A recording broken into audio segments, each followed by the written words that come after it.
So let's work off of this.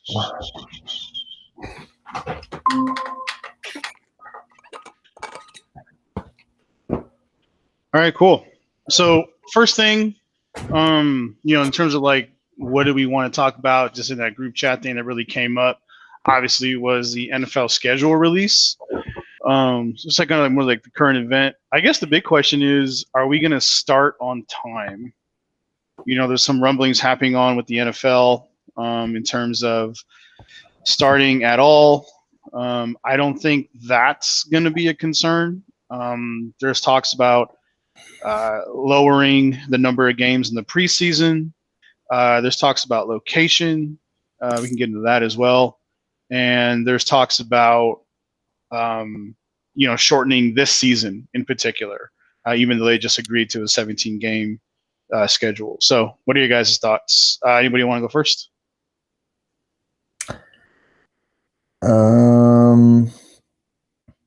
I personally think that with the way they're trying, it's so hard to gauge because you have certain states that, so like while Arizona is lifting bans on certain places or sanctions or whatever you want to call them, they're starting to open up business. You still have here, while I'm in Oregon, they just closed down like all the camping parks and everything this last Friday. So They weren't already closed down?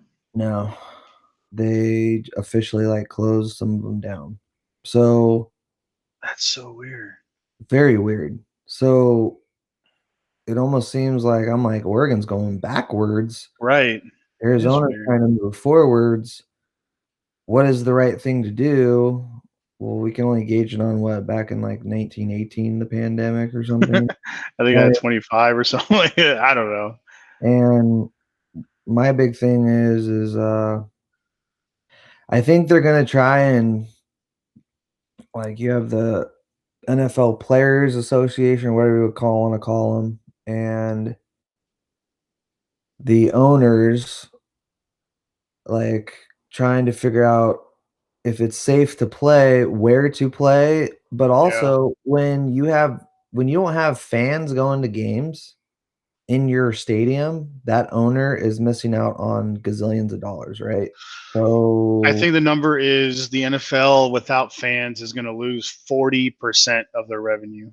there you go. So if they're not making their money, that in turn is got to be like, well, we're not making, let's just call it, let's say it's 50%. Half the money that they used to make is not, what are you going to tell the players? Well, you're my employees. I'm not going to pay you 50% of what you normally make. It's like this whole shit show. So right. I believe that a shorter season is going to be in effect. What about the preseason? I believe there won't be much of a preseason. So that's where a lot of these undrafted people get a shot, right? So what do you think about that? Like the Seahawks. I mean, I can only speak on the Seahawks and the Niners because those are the two teams that I follow. One because I'm a fan of theirs, and the other, well, for obvious reasons. And I just, you hear of these teams like the Niners and the Hawks. They're signing these guys already, right? So they're giving them a roster spot on their 90-man roster. But how do you determine if there's no preseason if they're going to make the cut? Just camp? Yeah, it would probably just have to be camp. And then they do have a scrimmage. I know they do scrimmages. They can do in-house scrimmages amongst themselves and just see how players play. Like that's probably the best way to gauge. That's the only way. Also though, if like you were saying, you mentioned something about players could be like San Francisco could move all their games to Arizona. Right. There could be a huge gathering. Like, Trump did this thing where he was going to gather all these representatives, like over 100 people on the future. It was sports guys like Mark Cuban, who Trump does not like Mark Cuban, but he wants his input. And it was all types of other things on how to move forward. And there was a lot of like some Jerry Jones was going to go, Mark Cuban, some other guys, and like how to move forward with like sports is such a huge thing in this country. So I mean, it moves like it helps move the economy. Right.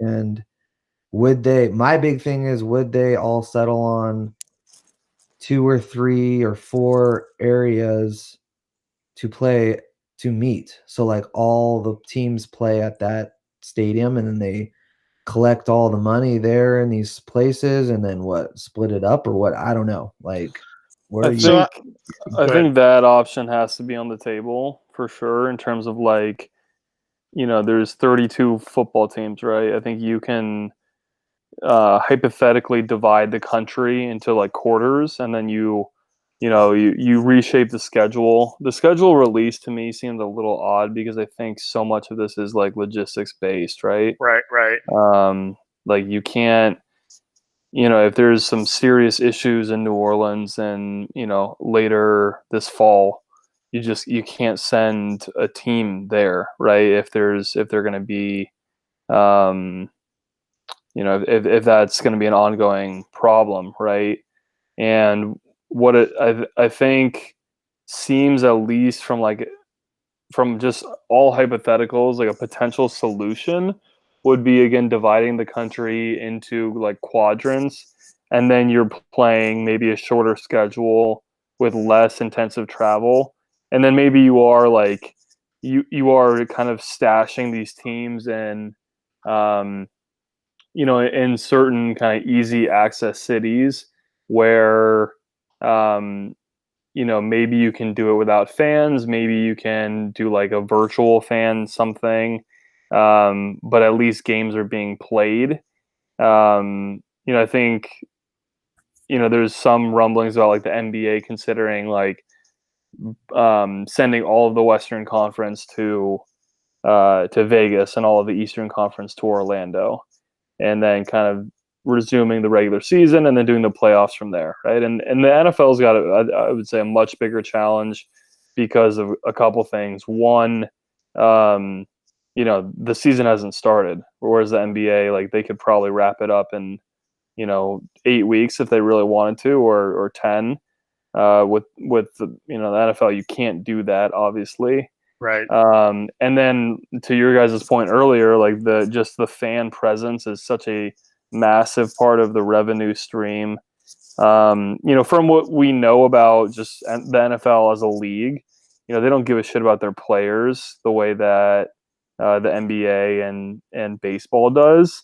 So if anyone's going to kind of bend the rules on it, I would say it's them, right? The Uh, NBA, no, the NFL. I think that NFL. Yeah, I agree they with would that. be more willing to start. I think they'd be more willing to resume play with less scientific evidence that it's going to be, um, non-detrimental than the NBA, which I think is extremely player friendly and kind of player forward, whereas the NFL is, just and just look at how they structure contracts and how much less guaranteed money there is, and how much more how many more injuries there are. Every player in the league gets hurt. I don't care if you're Right. a punter or a nose tackle. Every single player is getting hurt, and they're just getting swapped. They trade teams all the time by cut, by trade, by whatever it may be. One interesting note to think about is, just to your earlier comment, Roger, is regarding just kind of like how you do, the preseason and kind of rounding out the roster. I could actually see, in a kind of a backwards way, the market for those kind of players like exploding, because you don't have that preseason. So essentially, the 16 or 14 or 12 or 10 league, or excuse me, 16, 14, 12, 10 game season would essentially be an ongoing tryout, that you're not getting in the preseason. So I could see just a huge kind of increase in transactions. Um, just something to think about. If there's going to be no preseason, which I think is highly likely. I mean, I'm of the opinion that the preseason is way too long. Anyways, they should Yeah, I think probably 4 play weeks. two games. They play Yeah, four, right? I think they should 4. probably Yeah. play two or one. Um, and So I think that in a altered season, that secondary market would be much more interesting, and GMs would be kind of much more continuous about bringing in new guys and essentially using it like an ongoing tryout. So with the collective bargaining agreement, it was changed from 4 to 3, right? Increasing the regular season from 16 to 17 games. So that's what, is in question, right? Is that change of 3. I think the solution would be like just, the NFL owners, I know a lot's going on, but these guys still got a ton of money. Like, why not just increase the cap and do like a 70-man roster? Especially when you have a shorter preseason, you're also that also usually means you're going to have more injuries, right? So you should have more people on your squad anyway. Also, I'll get into a little bit later. I do have some breaking news about the NBA, which I feel privy to because I haven't seen anything on ESPN, or NBA.com, or Bleacher Report. So you guys are going to hear it first here. Well, break out the goods, man. When are you gonna? No, let's talk about the NFL first. I got you. Right, We'll talk about that later. Yeah. Don't forget about it. No, I won't. It's on the notes, bro. I don't think that you're all that privy to that, man. I think a lot of people saw that, but no, it's interesting, like what's going to be happening. Unless he called you up and said this is going down, I don't think. Who's he? He's Giannis. No, I'm not talking about Giannis, bro. I'm not talking about Giannis. I'm talking about the regular season. All right, keep going. I'll just give it to you. My rep called me today and said we're going to roll over the remaining games of credit to next season. He was basically like, it's not official, but we're calling all of our season ticket holders now to tell them. Oh, because you're a Suns season ticket holder. I forgot. Right. Yeah. Okay. So how many games left did you? But you only had like what? 6. 15. I had 6 home games. There was 13 total. Like each team only had 12 or 13. Yeah, the Warriors had 15 left. So 15? Yeah, I honestly think if the NBA season gets going, they're just gonna start the playoffs. Yeah, that's the only. I mean, he didn't mention playoffs to me. Obviously, the Suns is not like they have a chance at making it anyway, so there was no reason to get into that conversation with him. But he was telling me that the remaining games, you're going to get a credit, and it's going to roll in next season. So we're already going to be giving you the credit for those games. So he's basically telling me that the season's done, right? So now the question becomes playoffs, Right. So, yeah, man, if we're starting on time, in terms of just like a more ethical type question, you guys kind of bled into it already a little bit. What are you guys' thoughts on playing without fans? If you guys want me to, I say, go ahead. I believe that is the smartest way to go at first. Absolutely 100%. Or if they want to bring in fans, you gotta if I was an owner and I'm bringing in fans, I'm not only having them have like a signed thing like I am not liable, but also have them each fan, just like you got to go through with no weapons and stuff, then you're gonna have to do a let me get your temperature type thing.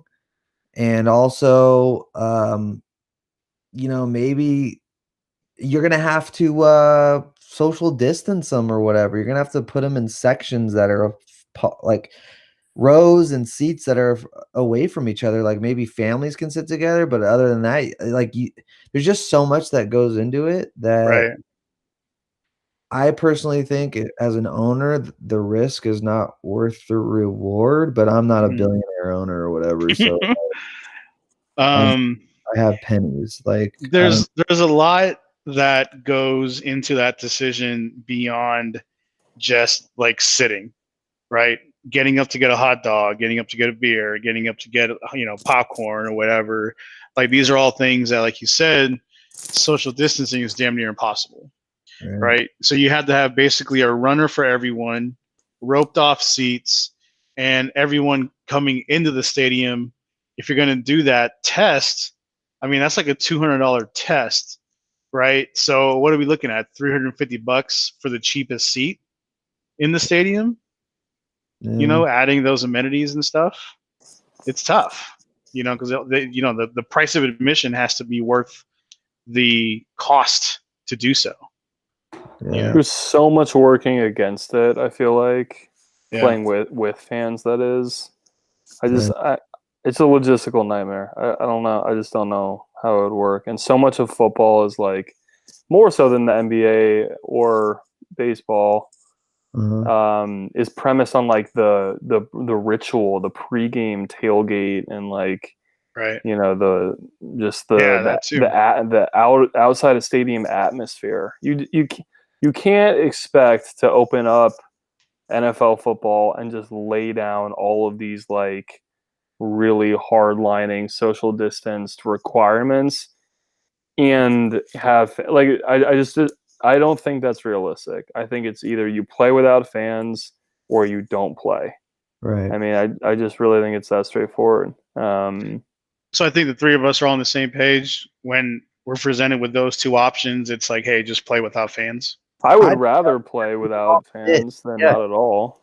We can all sit at home and they're still going to get massive ass ratings. Cut a deal with whoever, NBC or whatever, like is NBC or the playoffs with NBA. CBS, CBS. Mofos, like just cut the owners and be like, yo, we want some of this. We're going to play our games.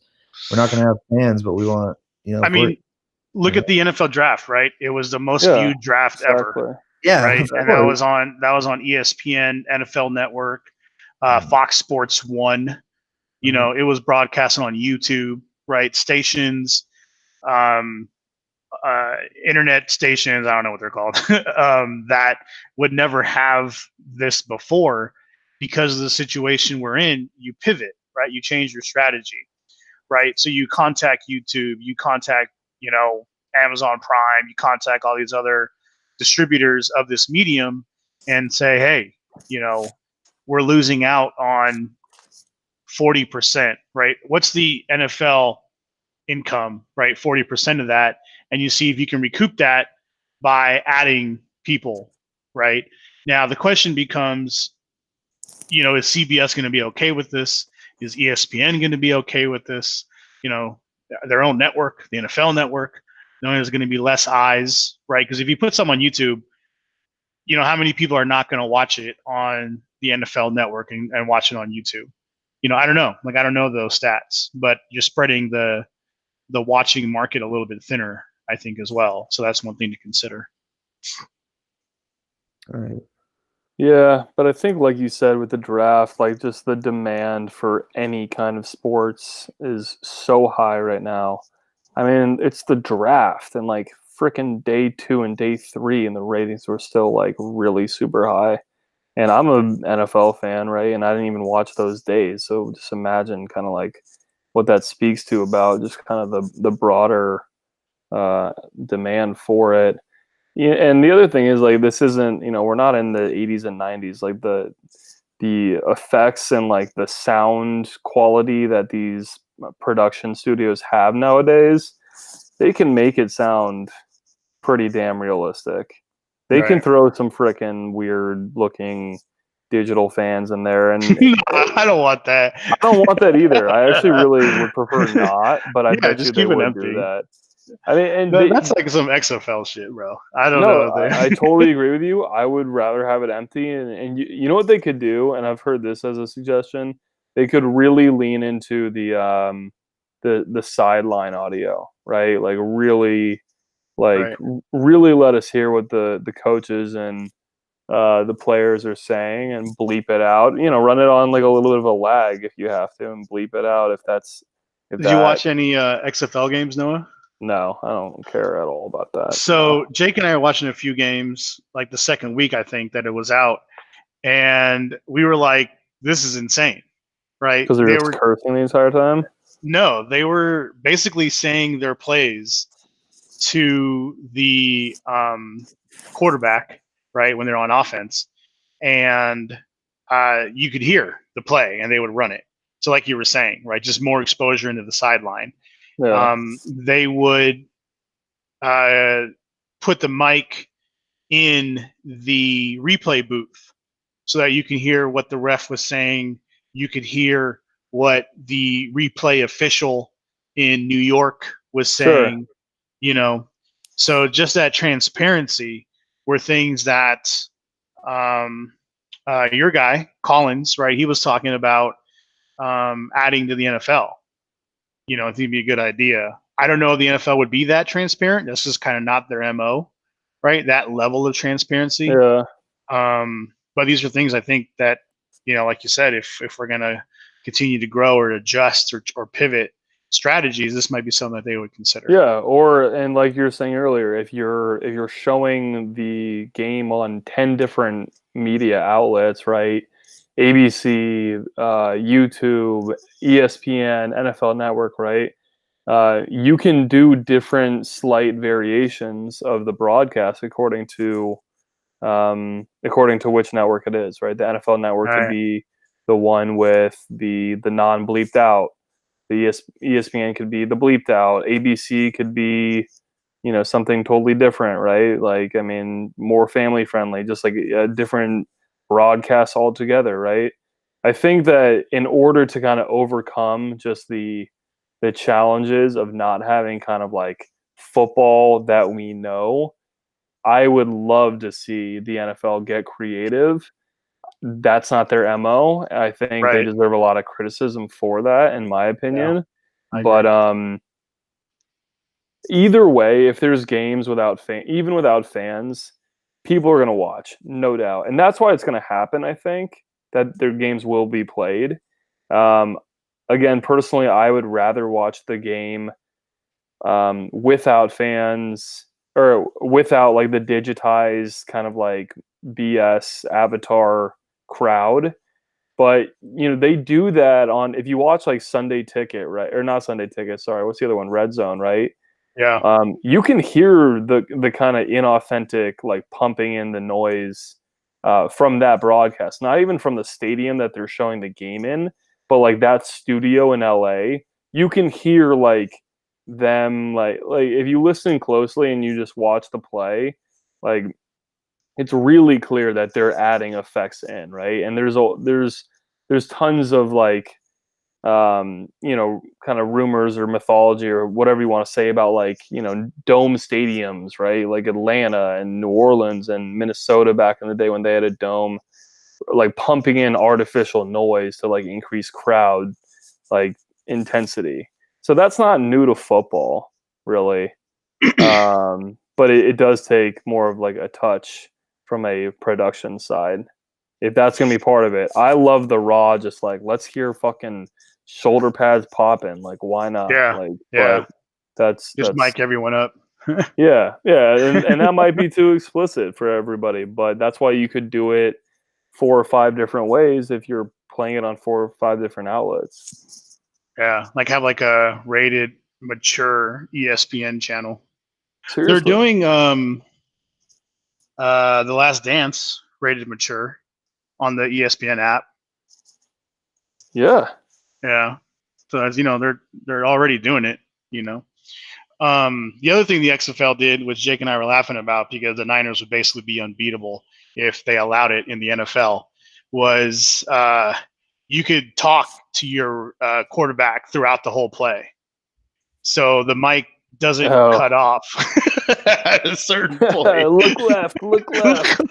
Yeah. Can you imagine Shanahan just telling Jimmy G, hey man, look God. left? You know? He would straight up be an avatar for Shanahan. That'd be insane. That'd be kind of crazy. Oh, dude. You see records and like touchdown passes and records and like Yeah, you would. Yeah, you definitely would. you would see catches and all like just records, sky high records, but that's like video game shit. That's like not fair. Yeah. So I guess wrapping up the playing without fans portion of things, just some news, I guess, and maybe you guys want to chime in on what your thoughts are on this. So it looks like, and there's some data behind the reasoning behind everything. The California governor said he doesn't anticipate any stadiums opening, even if it's without fans in California, right? So who does that affect? Well, not the Raiders anymore. They're in Vegas, but the Niners, the Rams, and the Chargers, right? So the Niners and the Cardinals schedules line up perfectly. They never play on the same day at home, right? So if the Niners have a home game, Arizona has an away game. If Arizona has a home game, the Niners have an away game. Some of the weeks where they're playing the same week at home, the Niners might be on Thursday night, Cardinals on Sunday night. Cardinals might be on Monday night, the Niners on Sunday night.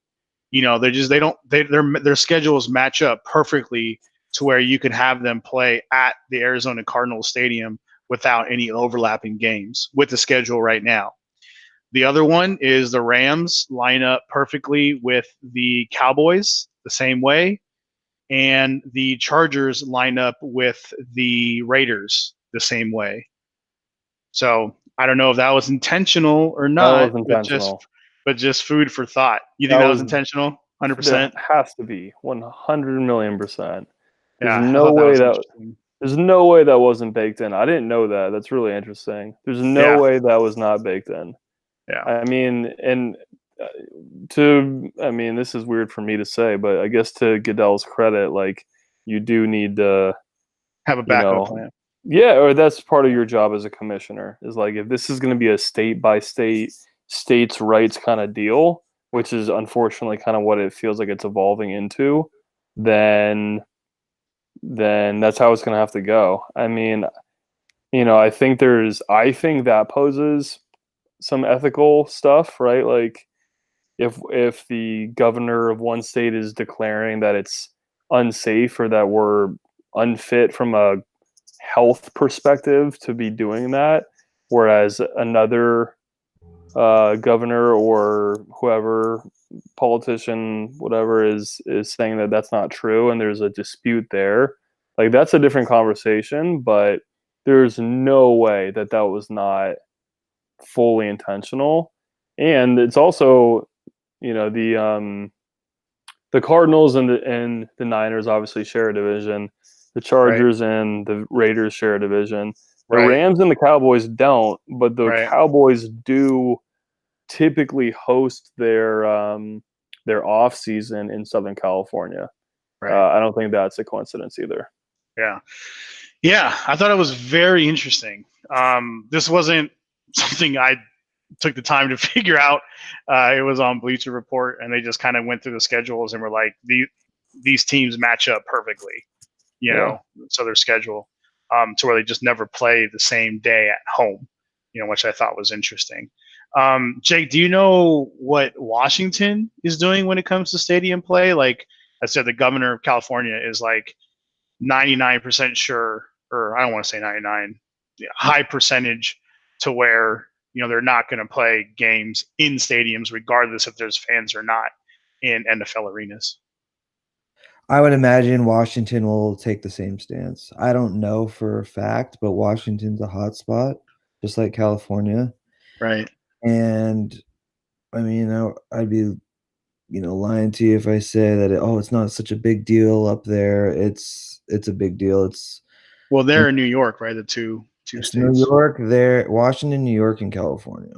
Yeah. Supposedly, you know, um, Washington is also a more, how do I say this to be nice? They're just more liberal, and they are more, I don't want to call it overreactive.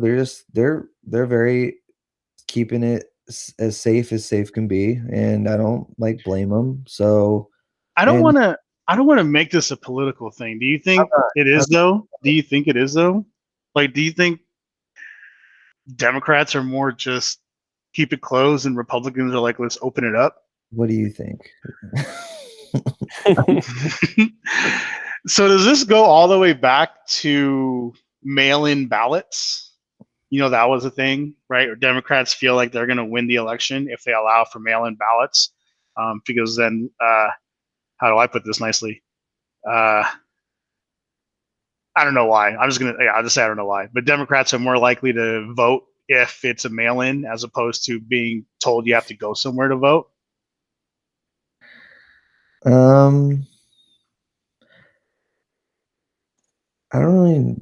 don't know, because what are they correlating people who stay at home, mail it in, it's just easier to do?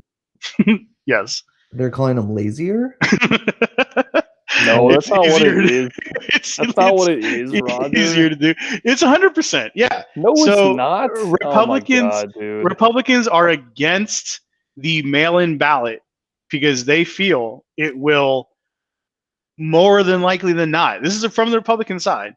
More than likely not be more votes for Democrats because they feel that mail-in ballots. Look it up on anything.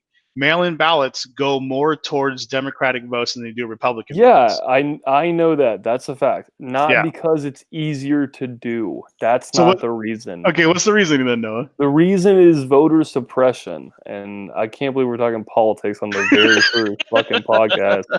But this is why there's some really hard laws in certain states about having to register to vote well in advance. And there's a lot of data showing that minorities and people in lower socioeconomic statuses have really hard or have much less ability to satisfy that criteria, right? And that often means being able to show Okay. like an electric bill or like a driver's license or something Sounds like more that, like or a form that's of. more like the PC answer, I guess. It's not PC. That's a fact. Here we go. I have no, I don't even know how to like. You really believe that, Rod? Because it's easier to do. No, I don't believe anything. I'm just spitting facts. That's all I'm saying. It is a fact that Republicans feel that more Democrats vote when it's a mail-in ballot. I know, but I'm not giving the reasoning. But you think the reasoning is that because they feel it's easier to do, and thus that's not why it should be allowed? Because that's a terrible reason. Yeah, I don't think that that's the case. Their real concern, supposedly, their real concern is losing. Secondly, their stated concern is that they're worried about voter fraud, which is a totally bullshit issue that doesn't exist, but it's really convenient and it really gets white supremacists and white people fired up. And so that that works. That works. Okay. Let's move past politics, please. So so that was kind of where it landed, trying to decide whether or not they were going to play these games without fans, and if they're going to play without fans, like you said, Noah, deciding where to play these games as well. And I thought it was interesting. If you don't think it's, I agree that it can't be just all coincidence that these three teams match up perfectly. I don't know what that means for Arizona either, though. I don't know if that means they're going to open up the stadium for fans. If so, it'd be interesting to see if you can get season tickets to the Niners from Arizona. It's just, it's just interesting. It opens up a whole lot of other. Dude, and what does that mean for Newsom too? Like, honestly, there's potential for massive backlash there. Not that like 100%. I mean, I think so. Not that like his kind of like supporting crowd is going to be totally correlated with Niner fans, but he's an SF guy, right? He was a mayor of San Francisco, right? And like there's I think there's a very real debate being had politically, non-politically, whether and it's I really truly feel like it stems from a lot of just general lack of knowledge about like how severe is this, right? Like, is the worst over yet? Is it not? Like, are we overreacting? Are we underreacting? Like, ask 10 different people and you get 10 different answers. Yep. Yeah. Cool. All right. Power rankings.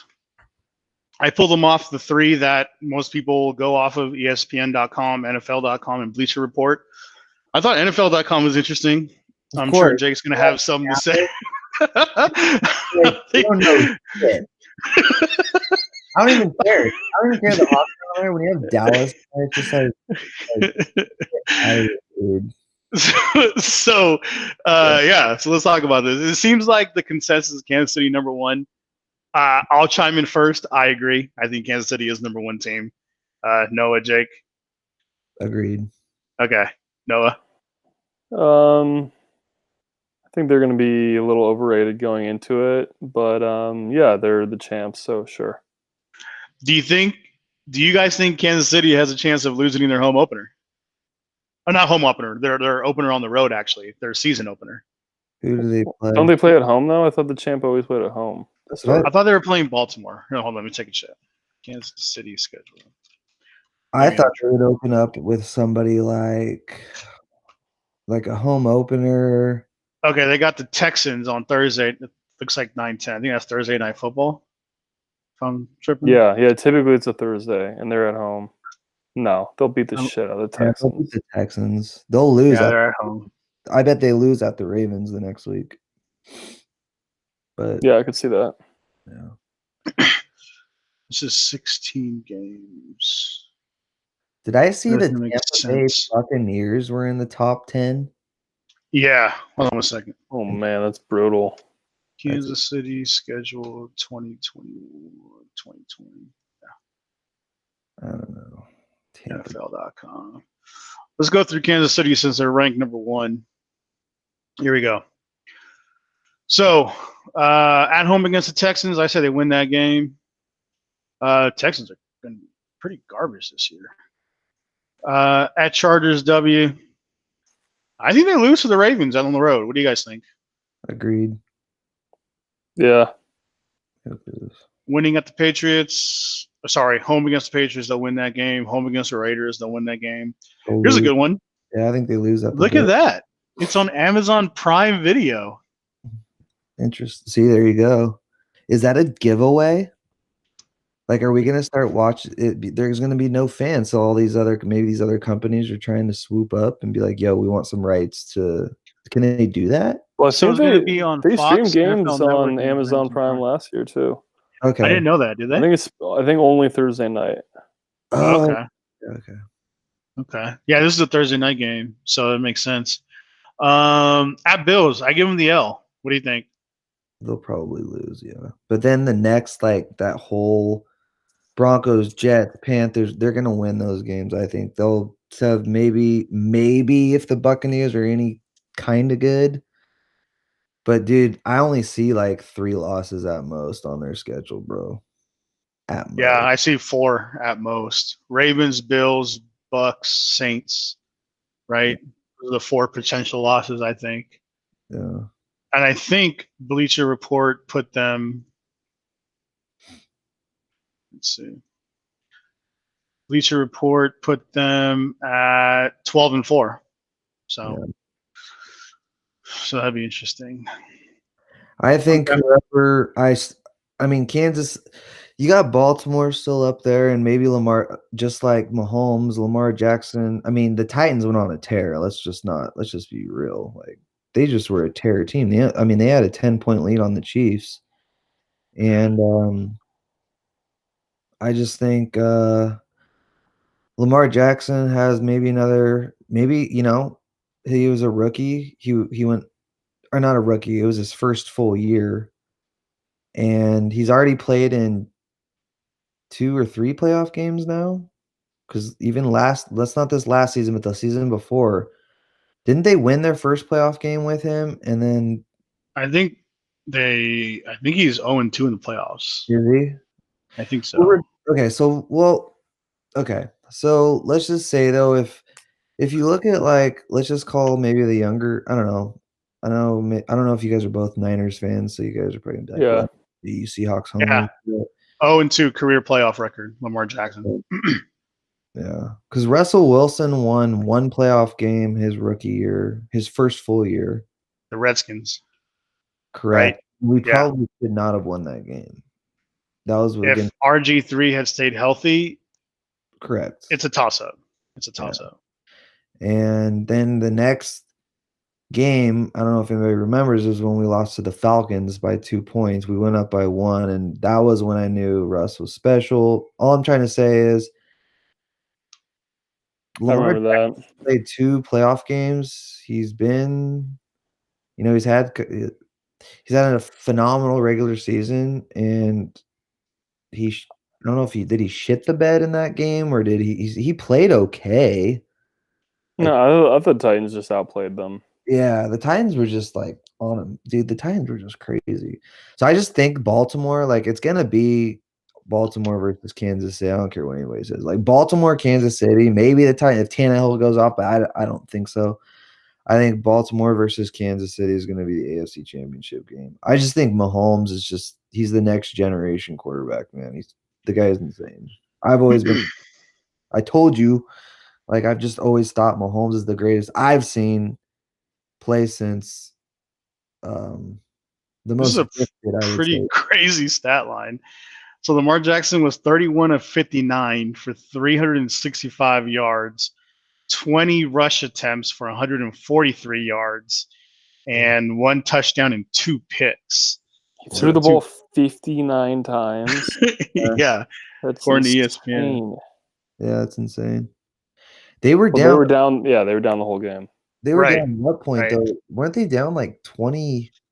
I They were want down 28-6. 7-0. They were down 14-6, and then 28-6 where it was 28. entering the fourth quarter. So yeah. Yeah, that makes sense. But it's crazy, man. That game was that game was nuts. It really was. But just seeing him play, and who knows though, there's all those great players that play great in the regular season and they don't do so well in the playoffs. So you never know. It's just a The different next James Harden, maybe. of the NFL. Noah, who do you think could be number 1 if not Kansas City then? I mean, well, when we say power rankings, is that essentially just like an extension of where the season left off, or is it like a prediction of No, it's a prediction moving? of next season. So I think, I'm a homer in saying this, but I think the Niners could definitely be there. I think Baltimore could be there. I think I think New Orleans could be there. I think if Tennessee took a big jump, if Tannehill found another gear and Tennessee finally figured out how to pass, that could be something, because I think they probably have the best running back in the game, and their defense looked nasty last year. I think Seattle's always tough. There's no question about that. I don't see how that's going to change this year. I think we could all agree, and if not, tell me why. I think we could all agree that that's the top 4 teams in no particular order: Kansas City, Baltimore, San Francisco, New Orleans. I would definitely put New Orleans at 4, but I'm okay with that being. I mean, New Orleans lost in the first round last playoff, though. I mean, I know that some people think that was a Emmanuel fluke. Sanders too. That's a big pickup for them. Yeah, I think it's a bigger loss for the Niners than it is a pickup for them, personally. So do I. But I was just gonna say, it's not even hate against the Niners. Y'all were 6 minutes away from a bowl. Like Yeah, we should have fucking won that. Oh my god. I think 7, yeah. Or 7, whatever. Yeah, 7, yeah. I mean, like, y'all weren't just like, so yeah, you guys were fucking good. Now, do I think you guys are gonna be as good this year? I personally it's gonna be interesting because now you got Bosa's gonna get lots of attention. Now, no Buckner. He's also going to get better. I think Bosa, Correct. is going to get more attention, but he's also going to be better. But you're also gonna get everybody's best from week 1 because y'all were right.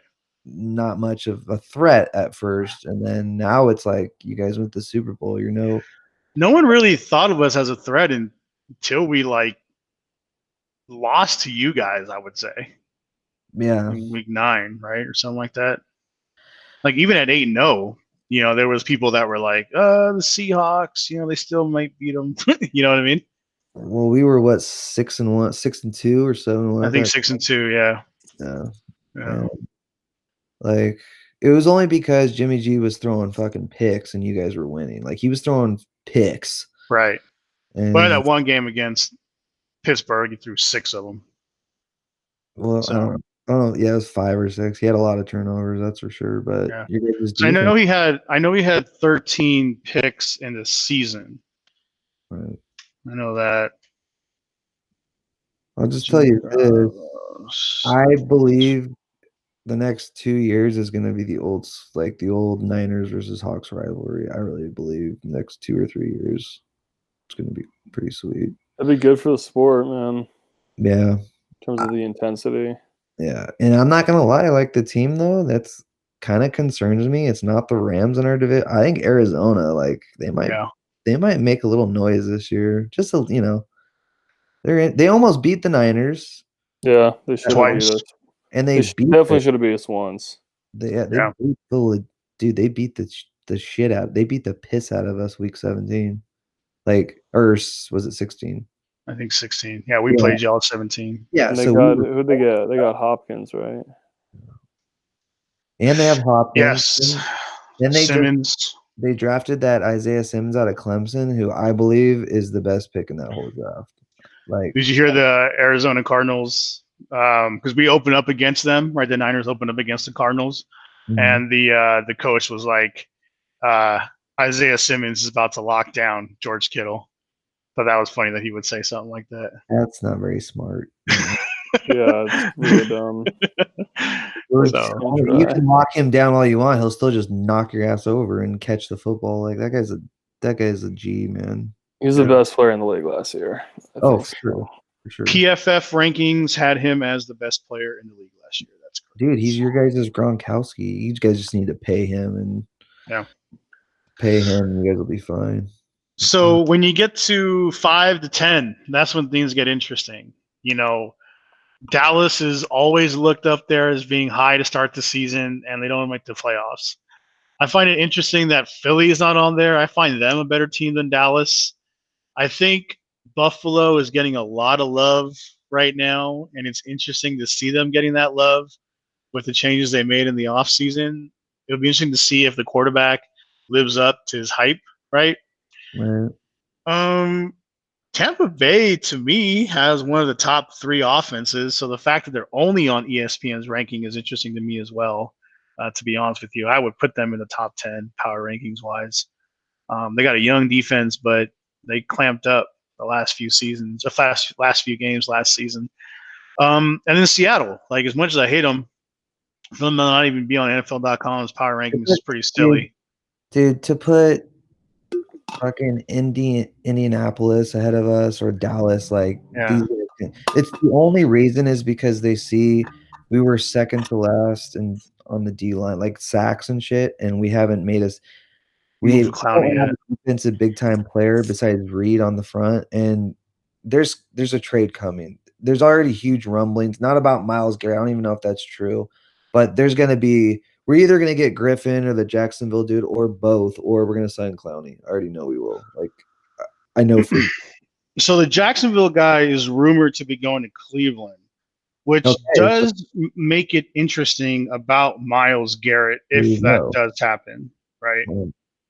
Right. I don't know if Cleveland has the money to pay Garrett. Well, technically they don't have to pay Garrett. Technically they could play him on one more season. I mean, he's not like he's a free agent, right? They just want to consider restructuring his contract.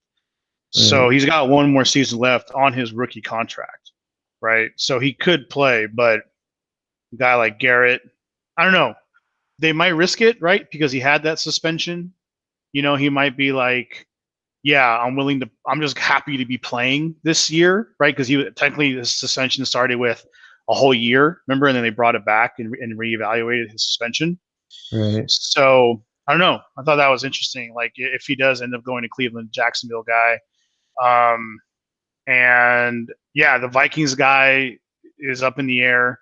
I don't think he's going to go back to Minnesota. So it'll be interesting to see where he lands. And a couple other guys are just unhappy, right? So the Denver, Von Miller, Khalil Mack, in Chicago. Like it'd be interesting to see if they start the season with the same team. Well, what's interesting too is what was I gonna say? With Clowney, He said he only wants to play on a contender, and yet he turned down the Titans for 17 million a year. 17, right? But what you wonder is on this 17 million a year, they were kind of like, yo, we're gonna give it to you, but it's like all about that guaranteed money. It's all Right. about like, right. So Right. Who knows how much of that was guaranteed? correct. Right. I I really think that besides you know, it's just like this fucking virus. You see one report say Clowney surgery good to go, looks good. He says would love to play with Seattle. And then you see another reporter say Clowney's not Hmm. coming to Seattle, so blah blah Right. blah. I don't even know Right. what to expect. Who knows? Right. But I do know that there's a lot of rumors every which way saying there's going to be some type of trade coming in the next 24 to 48 hours. So we'll see what happens. That's what I've heard, but who knows? So let's take those guys, right? You got Jacksonville guy. I think Miles Garrett is the best of all of them, personally. Um, I might go with the Jacksonville guy. What's his name? It's a crazy name. Ngakwe? Or is Yeah. that the UFC fighter? No, that's Ngan. That's in Nakanu, right? Yeah. I think it's Ngakwe, if I remember correctly. He's good. The Jacksonville I guy. remember him. He was on that team when they went to the AFC Championship game with Jalen Ramsey, and he was wreaking havoc on Tom Brady. And then they, of course, was it Blake Bortles or whatever? Fucking yeah. Right. They were in the Yeah, Ngakwe. Yannick Ngakwe. yeah. He's already like he hates the owner. He hates Right. like he's not gonna play with them. That's what he said. He's like, I ain't There's the Vikings guy. sit out or whatever, but Yeah. So, Noah, who do you think would be the best of these four options? Sorry, who's the fourth? It's Ngakwe, Clowney, Garrett, and I think Griffin. Yeah, Everson Griffin. Griffin. oh, I mean, I personally watched Clowney the most last year, and I thought he was so underrated just in terms of how disruptive he is. And I think I agree. I just think like the stats for DNs we love to see that Bosa and the JJ Watts and whoever's rack up sacks, but like if you're just as consistently disruptive and just a fucking pain in the ass as Clowney is, it seems like every down. I don't understand how you can't pay him a ton. Garrett, I think Garrett's got a ton of talent.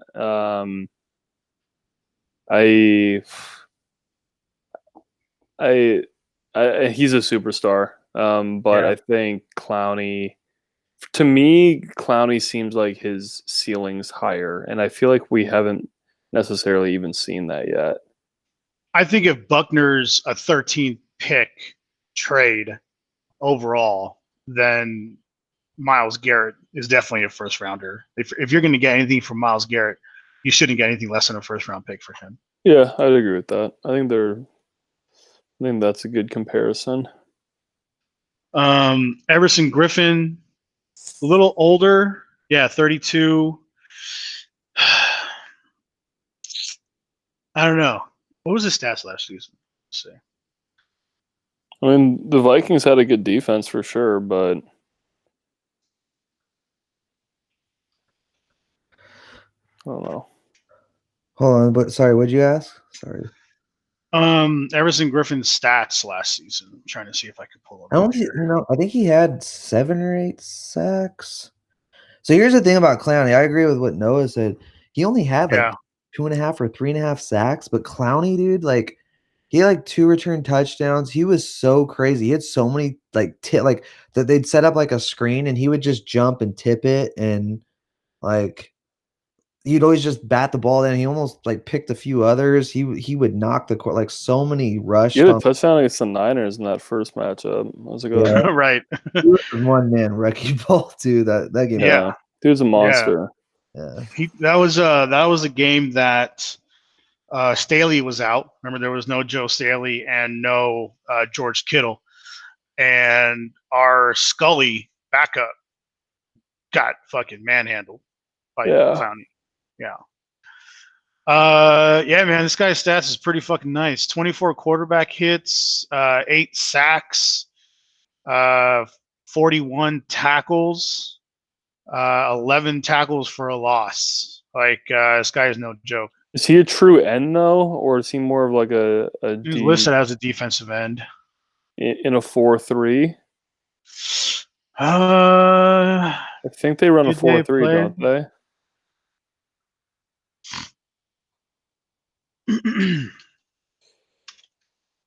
I mean, to me, Clowney and Garrett, to maybe a little bit of a lesser extent, are like guys that They run a don't.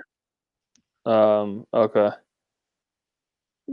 Clowney and Garrett to me are just like they're just great athletes and defensive players. Like I feel like you could just put them on the edge, on the line, even at a DT position in the line, like off the, with the linebackers, and they would just be able to figure it out and do damage there. I think that kind of like positional versatility is kind of where the NFL's moving, and it has moved in in the last couple of years, right? Especially with like running backs who can catch the ball, and I know that's a defensive offensive comparison, but I guess a better comparison to be like nickels or safeties who can play nickelback, and nickelbacks who can play safety or other corner positions. And I just think that matters maybe now more than ever. Yeah. Yeah, I agree. And I think positional wise, like you were mentioning, it's important to get the player that fits the scheme, right? Like that's why, Sherm decided to go at the Niners because, he knew the scheme that we were running and it fit what he wanted, right? Like there are teams that run quarterbacks man to man, and obviously that's not where Sherman wants to be, right? For someone like that, he'd rather play a side. He doesn't care what receiver is there; he'll just play the side. So yeah, it's important to get the right player for the right scheme, and I think Clowney has more than shown that he is the right player for the Seahawks scheme, even though the stats aren't there. Disruption stats should be very high. So Yeah. Yeah. All right, let's go through the season real quick. Bleacher Report has Baltimore being the bye, Kansas City, Denver in the first round, Buffalo, Tennessee, Indy, and Pitt would be the 4-5 game. This is based off of obviously you have to win the division to have a home game, and then only one team gets to bye now. Do we like the new playoff? I do. Do we like the new playoff schedule? So familiarize me one more time with it? What is it again? The 1 seed gets the bye, so only the 1 seed gets a bye now. The 2 will play the 7, the 3 will play the 6, and the 4 will play the 5. So you basically have 6 wild card games: 3 on Saturday, 3 on Sunday. I don't think that's great. I think that I kind of like that it makes the 1 seed all that much more important, but I think in a way that it could work both ways. I was gonna say that it could lessen the incentive at the end of the year to play hard, right? Like if you're KC in this Bleacher Report projection, and you got 3 games left and 2 games of ground to make up, like are you gonna roll out all your starters in all 3 games, knowing that you could be the 2, that you're pretty much solidified at the 2, but that you might have a slight chance at the 1? I'm personally not. I'm gonna fucking sit my guys and get healthy for that first playoff game.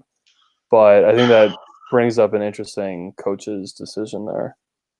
Because you don't want to fall to 3, right? If you're locked into the 2, I get what you're saying. Like, why play the last 2 games of your season tough? Unless the possibility of falling to 3 exists, right? Because if you look at what happened last year, if Baltimore does end up the 1 seed, I don't mean nothing. They could still lose that first game at home, right? So, I think it is important to lock in the highest seed possible. I like it, but I definitely see the concerns as well. Where if you're locked into 2, and you don't have a chance at 1, or there's no possibility of you falling to 3, Yeah. then I can see why you might sit the last 2 games. You know what I mean? I think it's a good call out. I didn't even think of, but I do like the structure. I just like more games, to be honest with you. I mean, it's a very selfish reason behind it. Obviously, more injuries, stuff like that, which kind of sucks. But there's more games to watch, more games to bet on. I'm being honest. Yeah, no, for sure. I mean, I see that.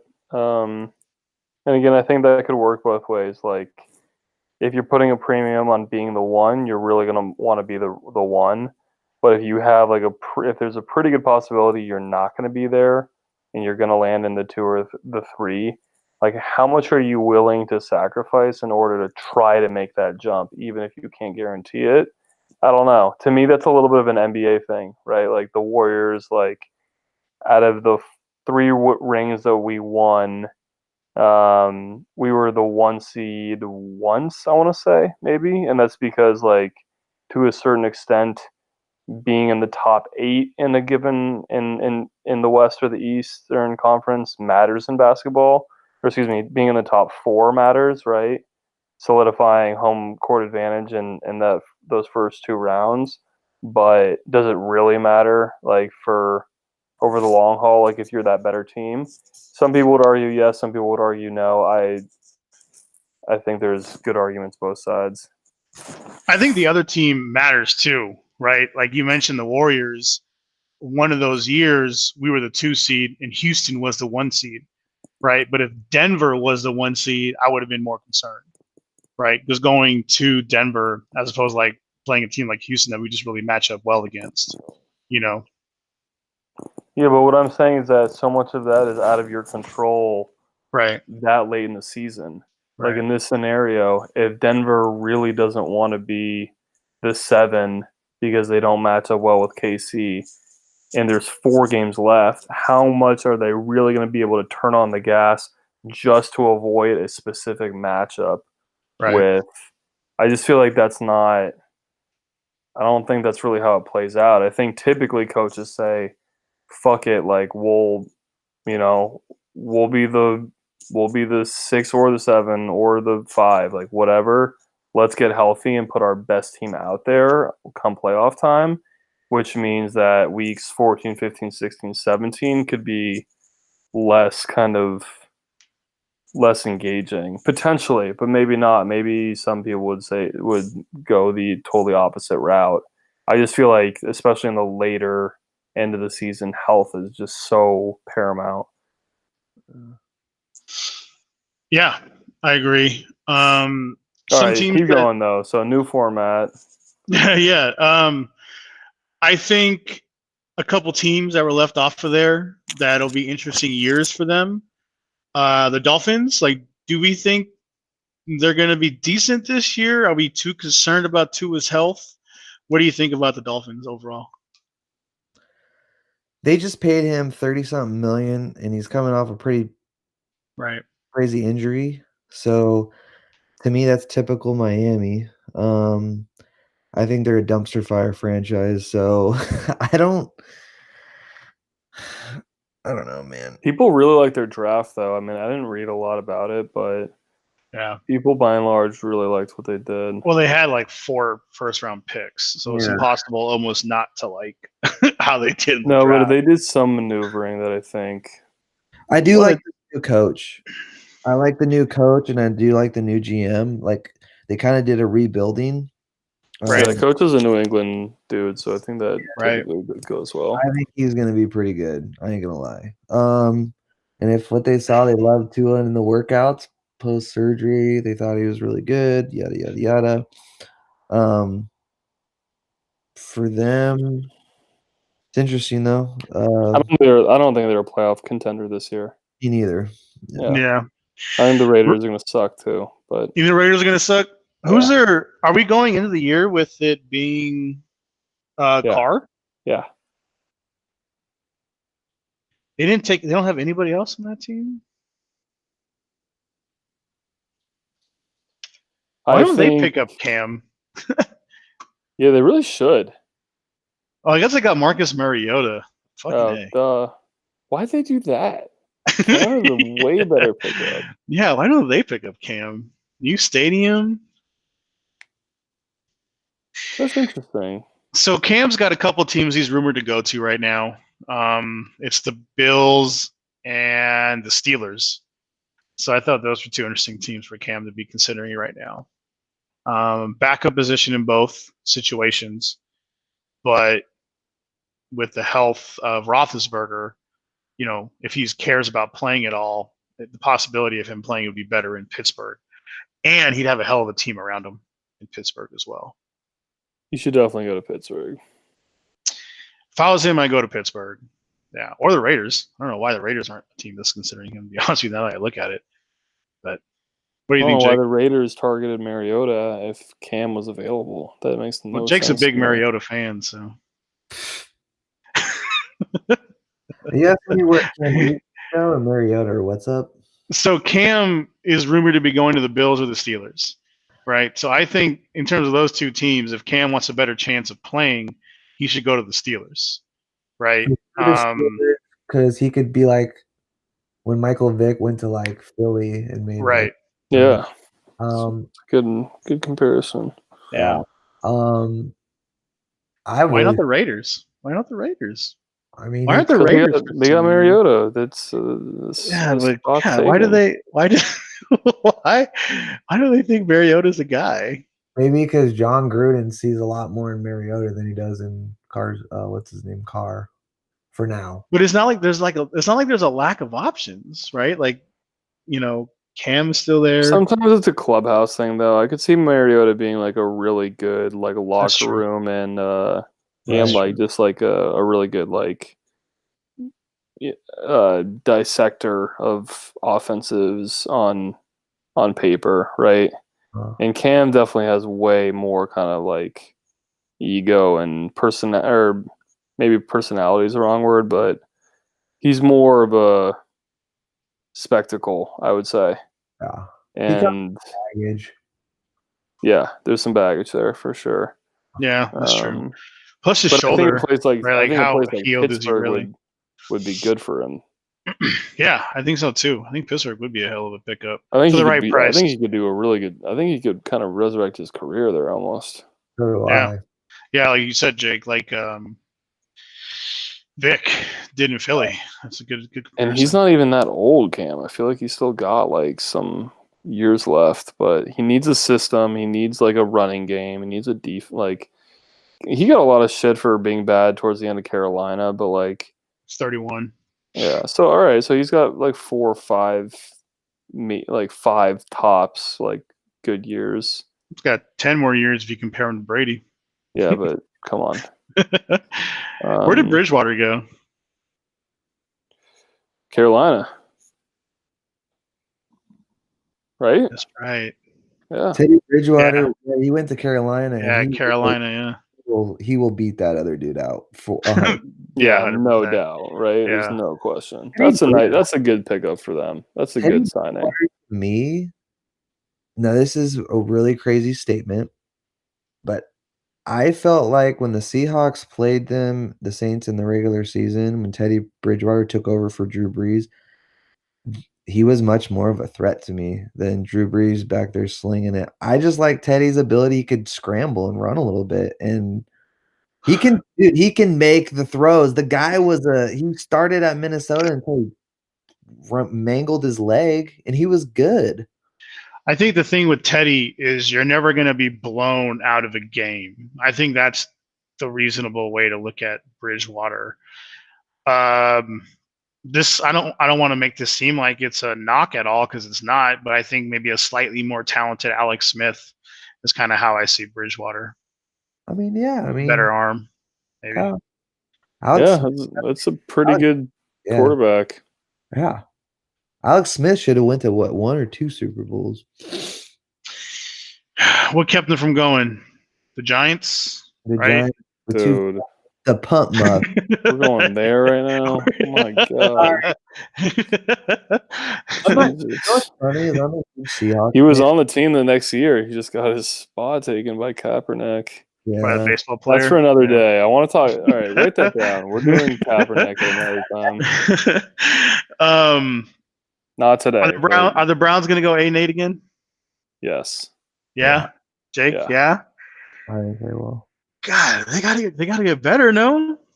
I'll say No. best 10-6, get a 6 seed, give them life. But 10-6 would Baker 10-6 would put them in. That means Tennessee would be out right. if we're going by these Bleacher Report records. Dude, I don't care what AFC 10-6 Indianapolis. No, as long Is it what's his name? Right, the quarterback for the Chargers. Philip Rivers. He's fucking garbage, dude. That I think so, sucks. too. That I was think such so, a too. bad signing. He's Yeah, I think trash. so, too. What the fuck were they thinking? That was honestly the worst signing of the offseason. But the guy is trash. I respect him from 10 years ago when he did play one time in the AFC Championship, and they were 14-2 and lost. Like, they're a joke to me. Like, Philip Rivers is tough. He's a tough dude, but he is trash. You want to talk about a decline? Like, the guy. Dude, he signed. Wasn't it a 1-year, $25 million deal? Yeah. Yes. That is awful. Yeah. I'd rather have Cam. I'd rather have Mariota. I'd rather have Jameis. I really would. Dude, let Jameis go slinging over there. Dude, for like a quarter of the price too.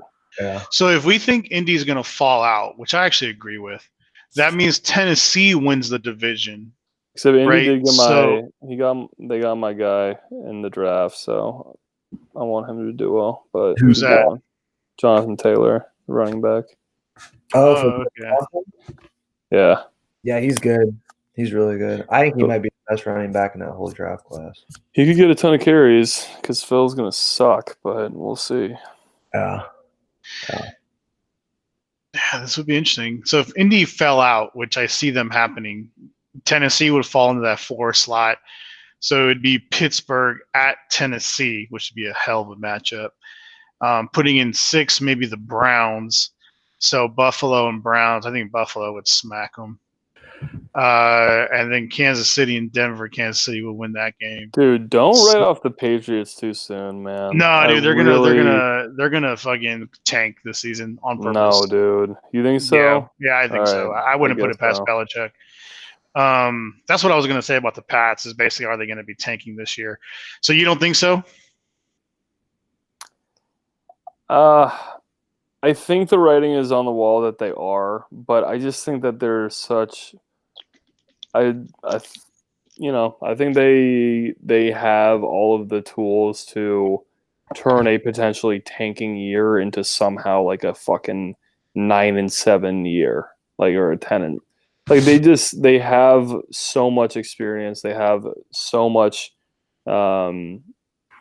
knowledge of just player personnel and how to, I think, like, string together wins, right? Like, if you think about the season not as a 17-game season, but a 1-game season 17 times, like, and that's how I think Belichick thinks about it. Like, that's the dude that is going to make it happen. That said, given who they drafted, given their lack of offseason moves, it does seem like this upcoming season is a tank year. But I think they're, just as an organization looking at the future of the NFL, I don't think you can write them off by any means. Me neither. I would say if there was 1 year and Belichick thinks that sacrifice 1 year because you could probably – everybody's going to be going after Trevor Lawrence from Clemson. Like, the guy is 6'6". Do you see Belichick doing that, though? Like, I don't think he's ever drafted a quarterback in the first round. I don't think he's going to. So I think – it wouldn't, dude. What he did with that Matt Castle back in the day when they went like 11-5 or whatever, they went 11-5 that year with Matt Castle. Right. Like, dude, and they like this kid that they got apparently. Yeah. Just I would be very surprised. I mean, I would never, because that whole team, that whole organization is put the players in the pawns that I need to use. It's in a system. And as much as Tom Brady might be the greatest of all time, I think he was very blessed to be in a system also. We're going to find out just how good or bad, not bad, but how good Tom Brady is this year, being in a whole new team, whole new offense. But anyway, it goes back to the Patriots. It'll be interesting to see. But So I think getting Tampa Bay does have Gronkowski now, though. That scares the living shit out of me. yeah, I mean, they'll have arguably the best tight end to ever play the game, and in my opinion, probably the second best tight end in the game right now. It's a very homer comment. I don't know. I still think even if I wasn't a Niner fan, I would put Kittle, just because he's been playing. I don't know. Dude, Gronk didn't play over last Gronk. year. You can't rank him one. Right. Right. No, I would say Kittle for sure number one going. Like if they both go in, Kittle's number one. But as like comparing them in their careers, Gronk's like, are you joking? Like Gronk's, Oh, of course. Yeah. But I don't think that today Gronk is a top 10 tight end because of course we don't know. Like Today, I would say he is, bro. Even today, he's know. top dude, he 10. took a year off, man. He could be fucking. We don't know what we're gonna see. Yeah, but so did AP. Look what happened with AP when he came back, and he's a running back. AP is more of a freak, just like freak athlete, I think. Yeah. Yeah. See? All right, Burrow, the number one pick in the draft. He's gonna get crushed this year. I hope he doesn't play that much. Look at their schedule, bro. Dude, at Baltimore, at Chicago, against Baltimore, against Cleveland, against Pittsburgh, Kansas City, Packers, Vikings, Browns, Denver. Like, holy shit, dude. I don't know if he's gonna be punished for something. Oh my god. That he didn't do, but they've got the number one ranked toughest schedule coming up. They're gonna get dude. Oh my god. And you know what's gonna be funny is all the guys are gonna be saying he was a one-hit one. He's gonna go through some growing pains if they throw him to the Lions and this shit. He's gonna get fucking destroyed. I think Cincinnati's praying that the season doesn't get started. Like, give us a year without the season and just let us get it, because every day goes by, it's better for them. Look at the way this starts. At Baltimore, at Chicago. So 2 road games right off the bat. First opener is against Baltimore, followed up by the Browns, then the Steelers, then Kansas City, then the Chargers, Packers, Minnesota. Like, bro, like how? Like, this is insane. I agree. I would start the backup or whoever you want to claim to be the starter and be like, we're going to put Burrow on the bench and then play him in the soft second half of the season. Yeah. Like, They this is insane. Should do that. Holy, I didn't. That's insane. Wait, who's the Chargers quarterback? Tyrod Taylor. Tyrod Taylor is correct, but they have somebody else too. Nah, dude, Tyrod Taylor will start. Tyrod Taylor is a good dude. They drafted somebody, didn't they? Didn't they draft somebody? Oh yeah, Herbert. Oh, the kid from Oregon. That's right. another one that Jake's a fan of. Yeah, see how shitty of a player. That was the worst fucking pick. He's terrible. He cannot throw a ball over 20 yards. Dude, I don't. Yeah, I didn't really get that either. He's not good. He's just my knock. Okay, Mariota to me was about 5 times the quarterback this kid is, and I even knew Mariota would not be a starter in about. I said he would last 2 years in the league, but he made it 4 or whatever. He's going to be a backup now. Mariota will be a backup. Maybe, though, John Gruden sees something that you can make him a start. I don't know, but I call him Sherbert. And yes, I hate the Oregon Ducks. I fucking hate them with a passion. But I'm telling you, I watched a lot of their games, and I'm like sitting here like, how is this kid even – like, how is he a top prospect? He cannot throw the ball down the field. You guys should have seen the end of their games. They didn't even trust him to go and win a game. It was like Tom Brady to his guy, throw it 3, get me 7. Throw it 3, get me 10 yards. I went to the Rose Bowl, right, where the Badgers fucking melted down against the Ducks. Yeah. and they didn't let him throw the ball in the second half. It was all he ran it. He ran it well, but there's Right. no way he can do that in the pros. That's what I mean. He cannot throw the football. He's No. not that. He like, had a shitty pick. He threw a really bad pick in that he game. throws bad balls. It's really unreal. Like, I'm just like, wow. Like, For you, you're Oregon State then, Jake? yeah, I'm There you go. don't laugh. No, it's just funny because like so far all the players that you've been hating on is Oregon fans. Or not No. fans, but players. Are you kidding me? I think Troy Dye for the Ducks. I think he's gonna be in the league, dude. Like, I think he got drafted in the 7th round or the 6th round, but I think Troy Dye, who was their linebacker, he's gonna be good. I really do believe he's gonna be good in the NFL. He's a fucking savage. The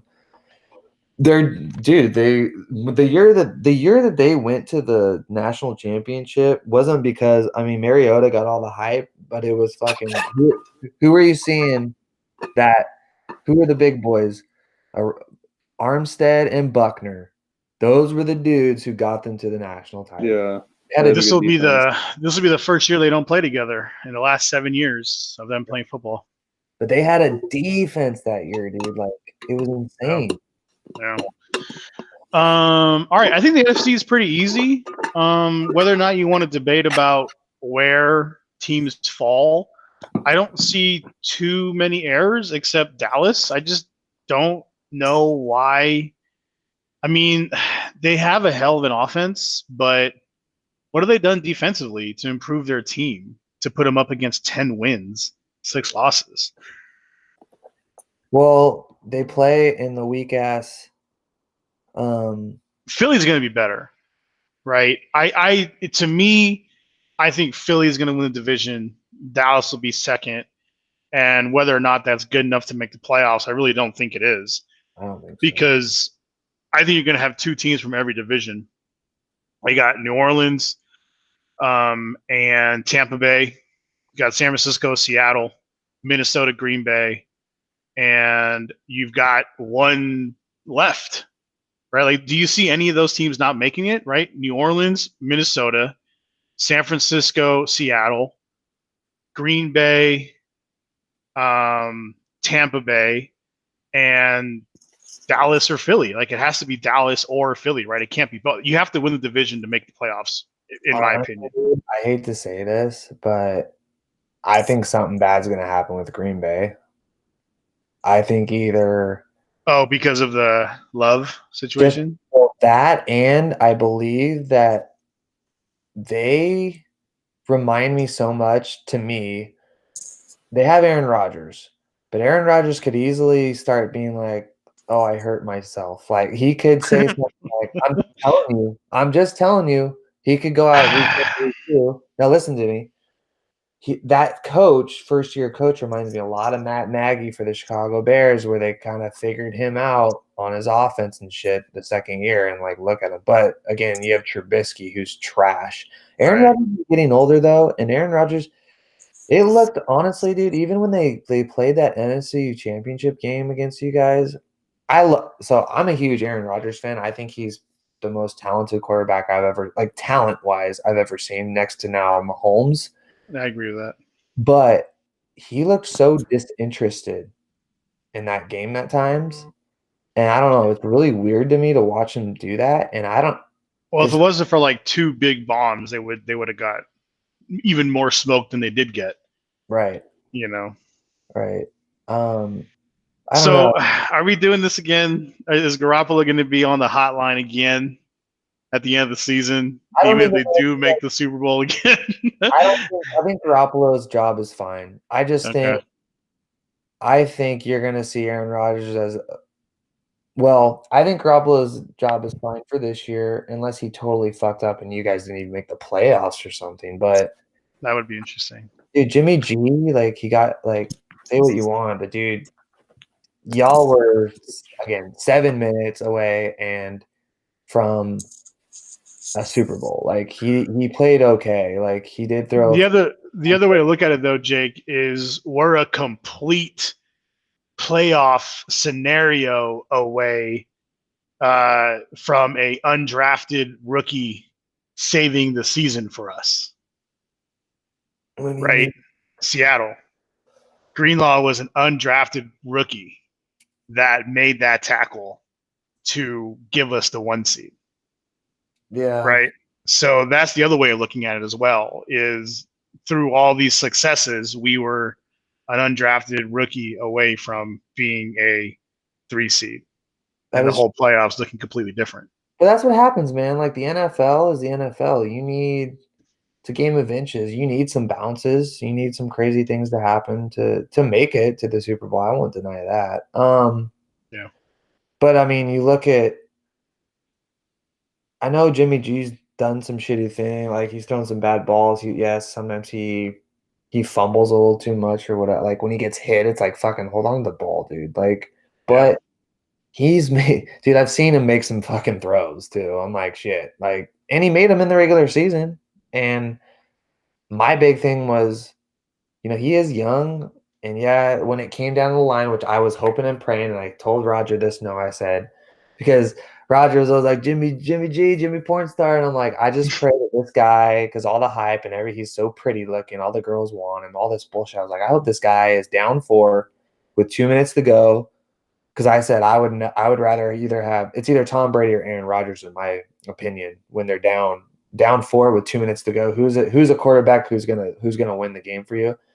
And I said I want Jimmy G to be in that spot in the biggest stage, and he was, and he didn't do so well. But that was his first time in the Super Bowl. That's his second. Well, actually, he's won a Super Bowl already.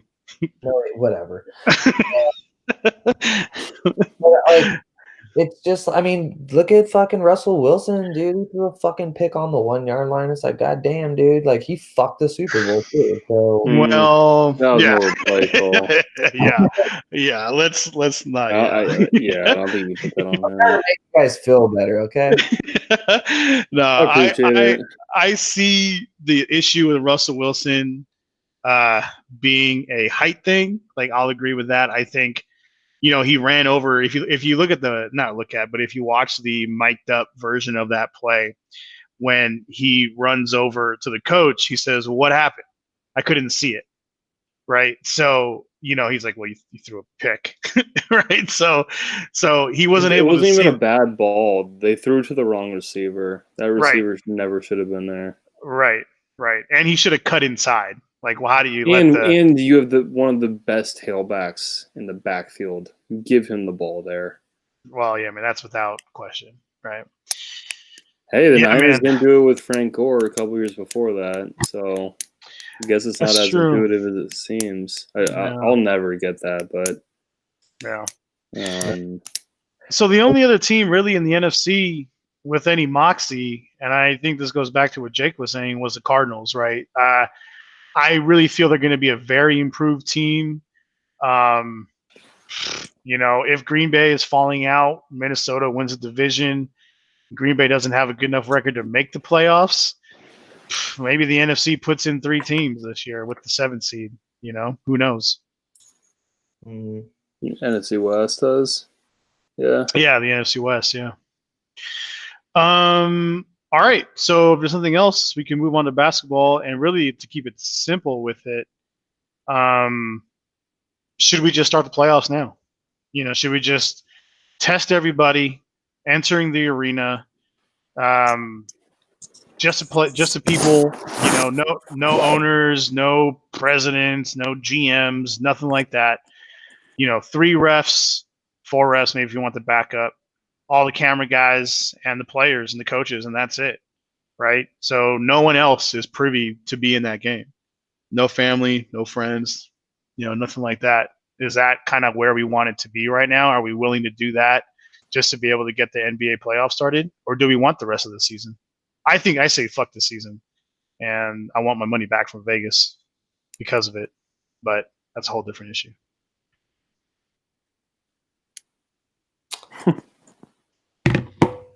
I don't know. You're talking to cancel the whole NFL season? No, NBA now. I'm going with the NBA. Sorry. Yeah, just start the playoffs, right? Like, why not? Yeah, I mean, I believe, yeah, dude. The regular season, it's kind of more sad, especially in the Western Conference. Maybe in the Eastern Conference, there's some shit teams playing for but they don't matter. So it's like, So, get it going, dude. And if the NBA wants to make some money and get its views way up, like, I mean, the views are gonna be monumental, dude. Money fucking mental if they do that. I would say just do it without, start the games without fans. It's yeah, so the East is pretty much set. The Wizards are 5 games out of the East, it looks like, right? there you go. So you've got Bucks and Magic. So they were talking about possibly a 6-team playoffs, which I thought was interesting, right? Just going a bye for number one, kind of what the NFL would be doing. So a bye for the 1 seed, and then 2 playing 7, right? Yeah, 2 playing 7, 3 playing 6, and 4 playing 5. So, if that's the case, then yeah, the Nets and the Magic are closer. But if you're going to just go with, where we are now, I mean, your 8 in the East is set, and your West. Portland's 4 games back. Jake, you willing just to end it now? Yes. Do you want that draft ball? Is that what it is? I just don't want to waste Dame and any tread on Dame and CJ right now. That's probably true. We need Nurkic to have a full year off. Collins to basically have a full year off. Come back full force next year, dude. We're a fucking squad when we're healthy. We are a So squad. you're okay with the squad you have now? You don't want to trade CJ for somebody? The only person I trade CJ for is for Jimmy Butler. That's the only reasonable type trade that we're gonna get for him. I I'm not think gonna Jimmy Butler for CJ. I don't think Miami would do that. Of course they You'd would. have to give up more than CJ. Well, right, but it would involve CJ, is what I'm saying. CJ's younger. CJ's pretty fucking better shooter. Yeah. Maybe a better scorer overall. Right. I want Jimmy Bucket's fucking tenacity. He's a small forward. That's what we're missing. Better defender player, Jimmy is. So you give up CJ, a first. Wait, they're not looking to move him though? I thought. Oh yeah, they are. I would say they are. Wouldn't you say, Jake? They're looking to move CJ. CJ McCollum is always he's not seen as a set in stone. Yeah, I would agree. That's so dumb. I don't know why you would break up Dame and McCollum. The only reason is because you can compare them all you want to Clay and Steph, except Clay plays defense. Right. That's exactly it. You don't get that defense out of CJ that you do out of Clay. I know, but you could still find a way with those two. I really think so. I think they're that good. I don't think so. I think we've seen their cap. I think if it's not Dame, it's not gonna be CJ.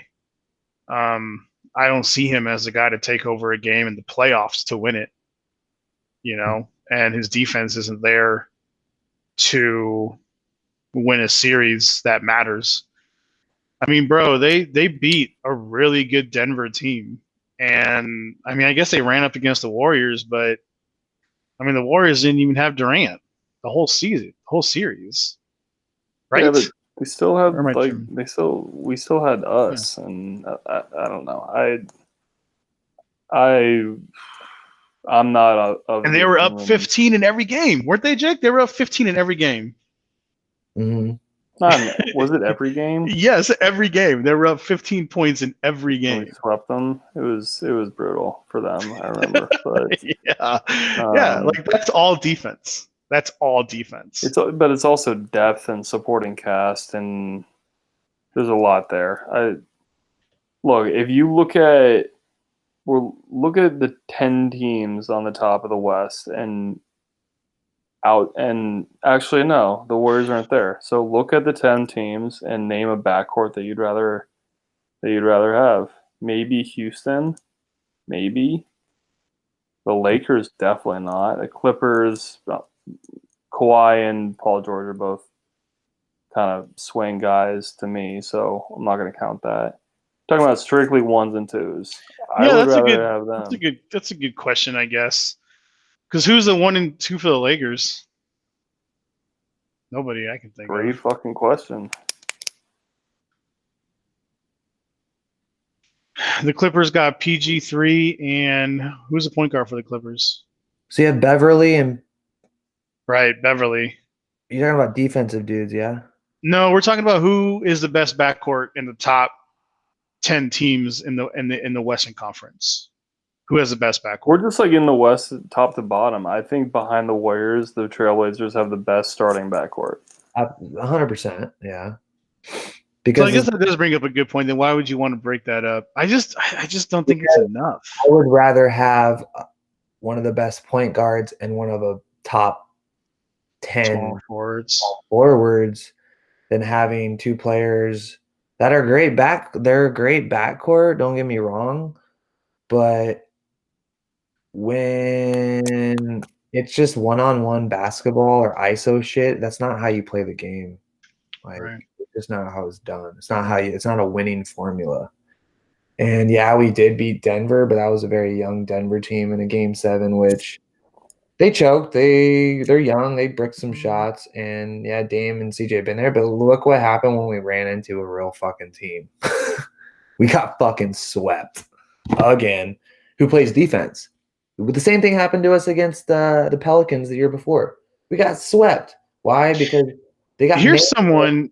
Here's guard. someone you guys should go after, bro. DeMar DeRozan, unrestricted free agent next offseason. Dude, he's DeMar gonna want a DeRozan. payday.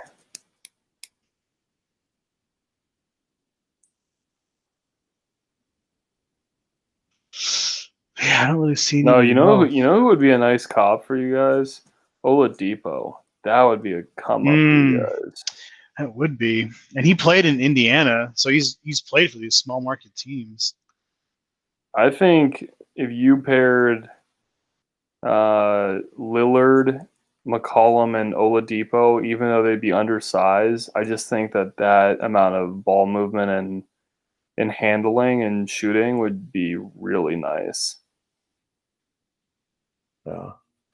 I mean, there's definitely a need for like a tweener. Like you guys don't really have a wing. Like who's your wing? I don't even like Mo Harkless. He's on the Clippers now, isn't he? What's your starting lineup, Jake? So it's 1 is Dame, 2 McCollum, 3 is Rodney Hood, 4 Rodney Hood was our wing player. 4 is Zach Collins. Rodney Hood might be retiring, no?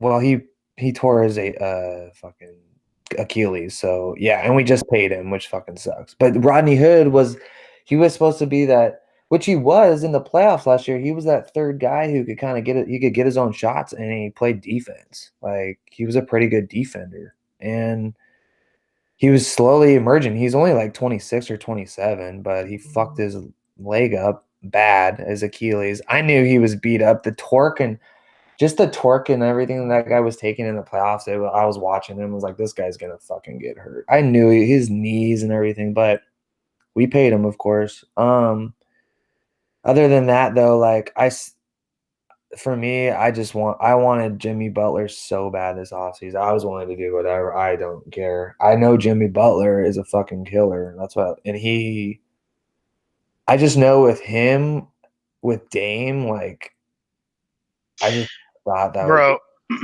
I think you're onto something, Noah. I think isn't this guy for this? Isn't this the Suns guy? Yeah, Oubre. Yeah, bro. Okay, here's what I think you do. You trade CJ McCollum and a second round pick to the Suns for Kelly Oubre and their first round pick. And then you pitch the hell out of Victor Oladipo. Yeah. And then you would have Dame, Oladipo, Oubre. Yeah, bro, you would have a stacked squad. I think that's a winner. You reserve a max contract for Oladipo. Is he a max player? He would be on that team. You only have 2 max players on that team. Yeah. And you have 3 slots. And then you'd have the Suns' first round pick. Yeah, I mean, Dude, maybe I that's haven't seen enough of McCollum on D, but I feel like he's hard to find. I don't know. I wouldn't be super keen on. Like I like where you're going with that. I think Oladi. I like Oubre too. I think Oubre is going to be good. I yeah. just Jake's a fan of Oubre too. I like Oubre. I think CJ McCollum is definitely um I think CJ McCollum is definitely a great player and a great shooting guard. Like, don't get me wrong. And this is a game of like the game today is offense, but for me, like personally, I've always valued defense so much. I think more so in any sport in NBA, it wins you titles. Like, yeah, the Warriors were so amazing on offense, but they played defense. They were like a top 5 defensive team. Yeah, no, Yeah. I totally agree with you there. Same with the Raptors this last year. That team was fucking. I mean, granted, yes, Durant was out, but fuck Durant. Again, I won't. Even without Durant, we beat them if Clay stays healthy. I disagree, but I just think that they were just a phenomenal defensive team, and I don't know. Like, I just think defense wins a lot of title. Like, defense wins titles. Defense overcomes great offense in basketball, especially to me. But I don't know. I'm just sick of Portland. Yeah, we can put up 115 points, but it's like we give up 120. It's just not a winning formula.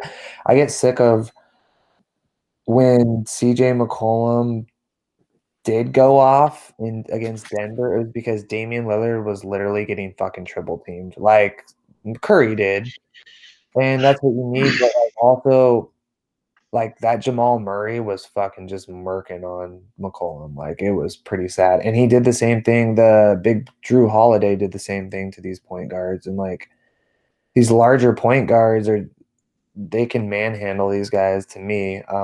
I just think Damian Lillard is so much he's a franchise player. He's the best trailblazer that's gonna ever go through there. But we need a killer 3. The game is won with small forwards these days too. Durant, LeBron, Kawhi, it's just the small forward position. And I feel like Jimmy Butler would really help elevate because with Nurkic and Collins at the 4-5, who Collins is going to be good. Dude, that's what I'm saying. Imagine that lineup, bro. Imagine having the Suns' first round pick, and then now you've got Dame, Oladipo, Oubre, Nurkic, and Collins as your starting 5. I And would, then you've got the Suns' first round pick coming off the bench. yeah, but would the Suns ever do that? Why you wouldn't if you were the Suns, you wouldn't trade Oubre and your first round pick to the Blazers for their, let's say, first round pick and CJ McCollum? Oh, I see what you're saying. You see what I'm saying? So you package the first with CJ. That's guaranteed. We would lure. Right. Free agency happens before the draft. Right. So you would know if you get Oladipo before. Okay. If I knew we were getting Oladipo, I'd do that in a heartbeat. I think we just resurrected the Blazers franchise, gentlemen. Well, they weren't we're doing pretty good. We've been making stepping stones, but we're just always one piece away, and it's really. You've always been in the mix, right? Ever since Scottie Pippen, man, you've always been in the mix. So I'm not seeing. I think you can fit in a 3 without needing to give up McCollum. But wouldn't you rather have Oladipo over McCollum? Why can't you have both? That's what I'm not figuring out. You can't pay 3, I don't think. I think there's a cap problem with that. McCollum's not a max guy. Isn't he going to want max money at a certain point? I don't think he's a max player. He's not a like monster max, whatever you want, super max like Damian is, but he already got his big boy extension. We can't pay nobody, dude. McCollum and Dame ate up 70 fucking percent of our fucking salary. Like, no joke. It's crazy. If you look at it, McCollum, he got his there it is, $100 million extension. 100 million 3-year. Yeah, bro. You can't pay anybody. That's a $33 million a year contract. I don't think he's worth that. That's a huge contract. That's Portland. I know who will pay him The Suns. They'll pay him. The Suns suck. They're like borderline the worst organization. Dude, I'm telling you that I would do it. If I was the Blazers, I would pitch Oladipo super hard, play with Dame, play with the center, dude. And I know you're a fan of Collins, but obviously he's not going to be someone you pitch to a player like Oladipo. You pitch Nurkic, you pitch Dame, and then you pitch max money, right? Yeah. And how do you do that? You get rid of McCollum's contract because you can't keep him. You get rid of McCollum's contract, trade him to Oubre, who's going to be a free agent anyway the next season, and then sign him to a mid-level deal. You'll get a trade exception clause, right? 17 million or whatever it is. When you trade a player like McCollum, you get a trade exception thing, so you could pay Oubre with the mid-level exception for the trade, and then that's your starting five right there: Dame, Oladipo, Oubre, Collins, Nurkic, and then now you've got the Suns' first-round pick coming off the bench. Yeah. Shit. Yeah. I think that's. Damn, man, you might want to write. You might want to write a letter to the GM.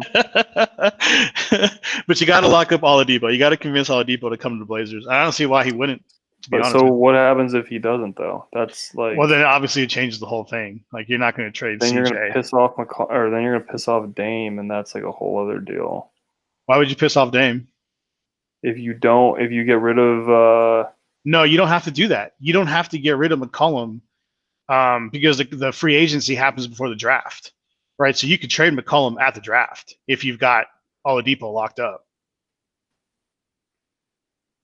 But you can't lock up Oladipo unless you can move McCollum. Right. So you get Oladipo to commit, trade. No, that's not how it works, dude.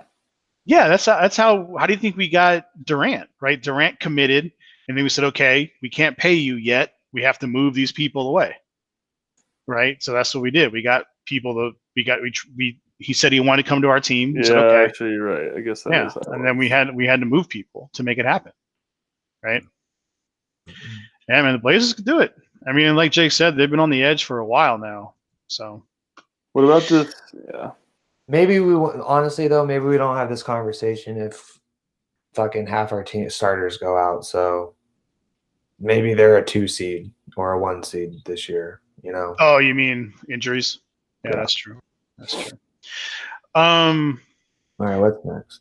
Last thing, really, to be honest with you, unless you guys want to talk UFC, which I'm okay not. No UFC. Sorry. Yeah.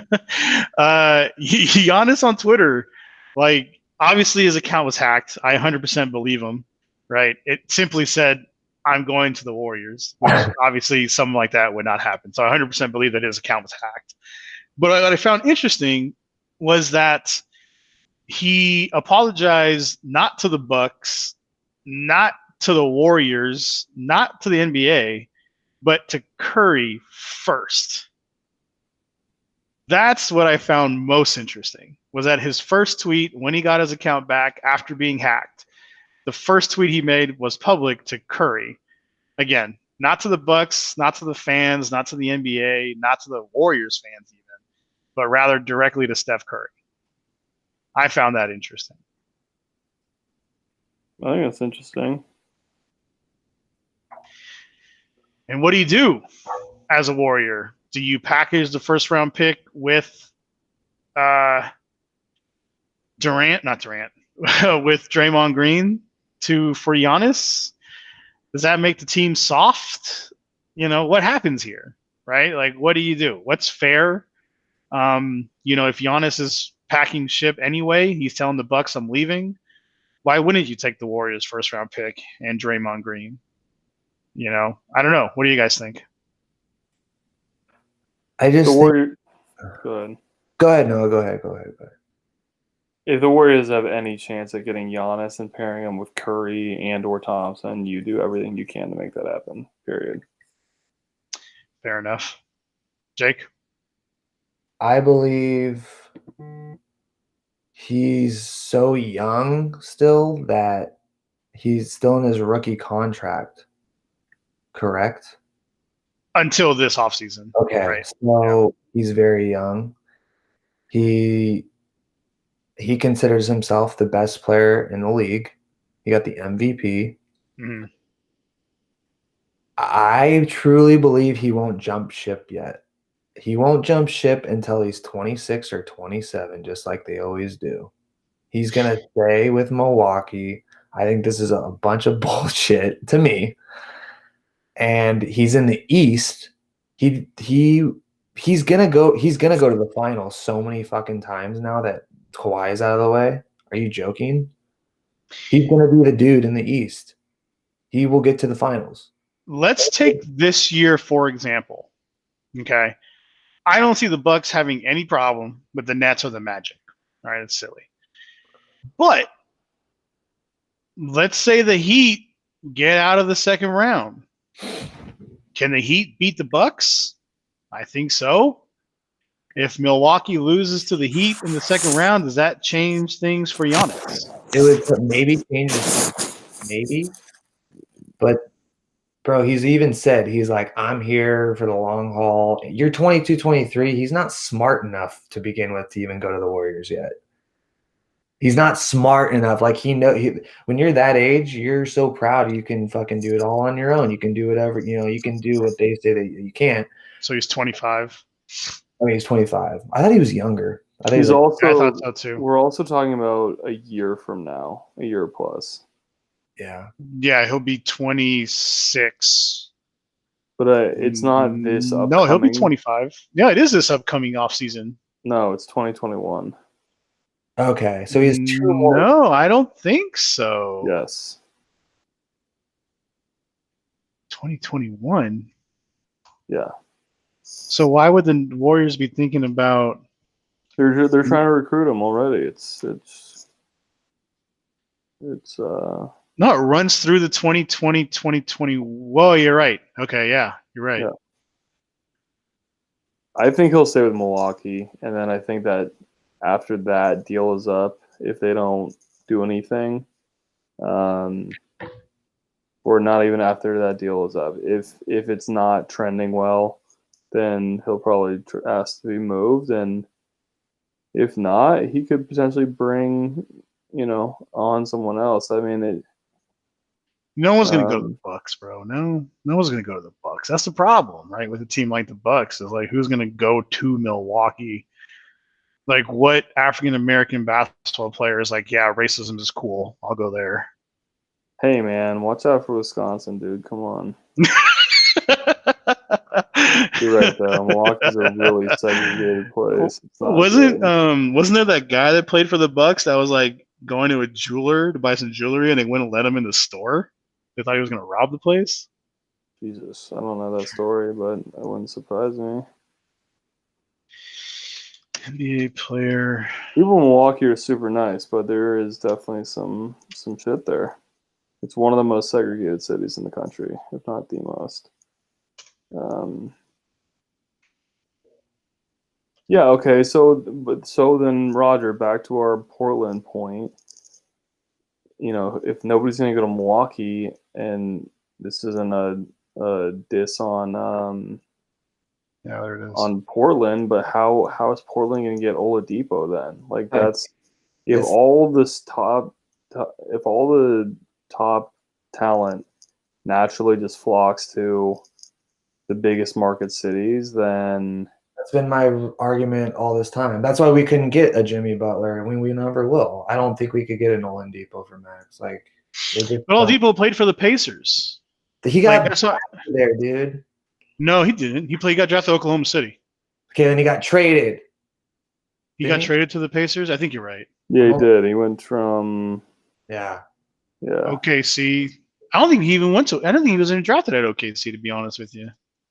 All I know is he didn't fucking go to Indiana by choice, bro. Oladipo got traded for Westbrook. I will say though, the Magic. He got drafted by the Magic. Right. But Oladipo did play at Indiana University. Yeah, that's true. Right. All I'm saying though is it has been my argument all this time, and everybody's like, look how the Warriors did it. And I said, okay. Through the draft, right? Did it through the draft. Curry busted his ankles first to allow you guys to afford all these guys. That's right. Okay. Yeah, that's true. No, there's ridiculously There's some team-friendly timing involved there. right. And then no one predicted Draymond Green to be the player that he is. That's 100% to you guys. I don't give a fuck about that. That's a second round, like that's free reign. Draymond, or he was a late first rounder, early. I don't remember, but No, I think he was second rounder. Yeah, he was second rounder. Also, the question becomes: would he be who he is had he not been drafted to the Warriors? very Right. true. Yeah. So Yeah. the thing is He's like, probably a really good player. I get annoyed about people trying to say with small market, big markets. So and so stayed with this. Like with you could bring up Jordan in the 80s, 90s. He stayed with. I was like, that's just how it was, dude. Like that, it's just such different. And now, the big markets have the edge. They always will. Look at the Lakers, dude. You think LeBron? Oh, go to Portland with the Lakers. Do you think LeBron, if he was from LA, would have even played for the Cavs if he got drafted there? No. Like, that's interesting, That's funny. I don't even think of it that way. I hear you guys, and I mostly agree. I do think, to a certain extent, though, if all of the star power is concentrating in big markets, then something has to give, where a smaller market team gets good, and then someone just says, "Fuck it, I'd rather." If that's the trend, right? If everyone's pairing up or getting in threes or quad whatevers of superstars, and then there's nowhere else to go, right? Like there's not enough ball to share. Yeah. Then I think something would give there, right? I think there would be an opportunity for a Portland, a Milwaukee, a Minnesota. Phoenix is different to me because the Phoenix is a little bit more of like a warm weather, like party place. I feel like, with no taxes. So I think that makes it. Yeah, that was what Sherman said, right, about playing. So he had a tweet that went out about playing in Arizona, and that's kind of what sparked the whole thing in terms of the Bleacher Report looking into the schedules for these teams in California. Was Richard Sherman? All he tweeted was, "Save 13%. I'm down." Yeah. Because if they play the whole season in Arizona, then that's 13% more of his contract that he's going to be able to keep compared to the income tax from playing in California. When we're talking about millions of dollars. Yeah, dude, you're talking like a $5 to $10 million contract, bro. That's damn near $1 million in savings. Yeah, but in terms of just the NBA, like I just think I agree that it's doubtful, and I am semi-skeptical that could happen. But part of me also could see. I don't know if there's a name that immediately comes to mind, but someone seeing a huge opportunity of teaming up with Giannis, and if Giannis is determined to stay in Milwaukee because it's a team that drafted him, it's a team that gives him a huge contract, he feels pretty acclimated there, then I don't think it's totally outside of the realm and possibility of someone doing that. You don't think that who's the point guard there that left to Indy? I think to the Brogdon. Yeah, Brogdon. You don't think that's an indication of players not wanting to be in Milwaukee? No, I don't think like they didn't want to pay him. No, they couldn't afford him. They had to sign Middleton to a massive deal. No. I don't see. He chose Middleton over him. You think too because Durant's a little bitch that Giannis is going to go there. It's not going to happen. I don't think. I'll give you $100 if it does. Okay, thanks. I don't think Giannis is going to go to the Warriors. I just don't want to lock in that he's definitely staying with the Bucks. Because I could see some shit like him going to the Knicks. I could see some shit like him going to Miami, right? Like, why not those teams?